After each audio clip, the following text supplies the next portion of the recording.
les moindres particules. Il y a une autre odeur, Sperper, une odeur mécanique, comme du métal brûlé.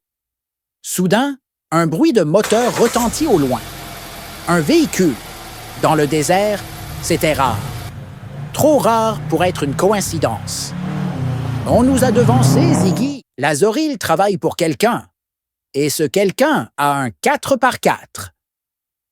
Après une course effrénée à travers les dunes, Sperper et Ziggy découvrirent une entrée dissimulée sous un amas de rochers.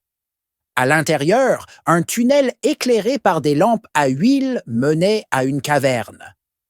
Au centre, sur un autel de fortune, brillait la pierre de lune. Et autour, des caisses en métal étiquetées « Explosifs ».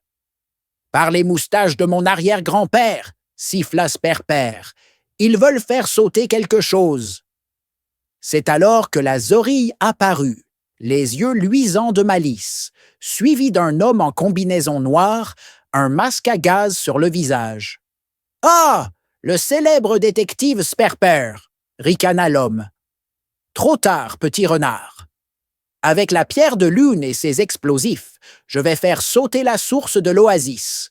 Plus d'eau, plus de vie, et plus de témoins. » Ziggy, sans hésiter, bondit sur les caisses, renversant les explosifs dans le sable.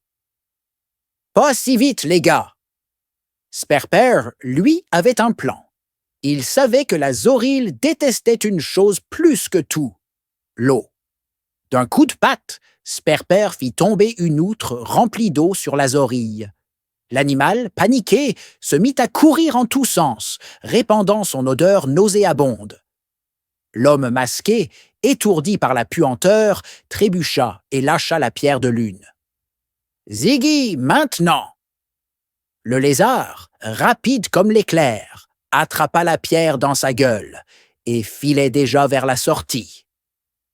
Sperper, quant à lui, actionna un levier près des caisses, déclenchant une petite explosion qui scella l'entrée du tunnel, piégeant l'homme et la Zorille à l'intérieur.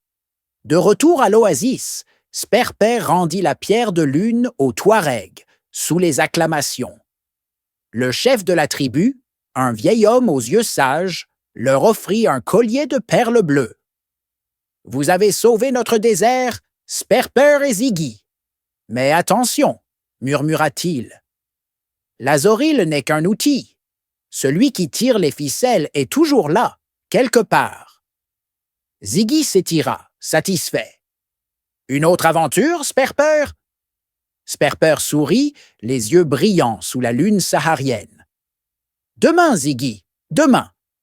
Ce soir, je dors. » Et tandis que les étoiles scintillaient au-dessus du Sahara, le détective et son ami s'endormirent, prêts à affronter de nouveaux mystères.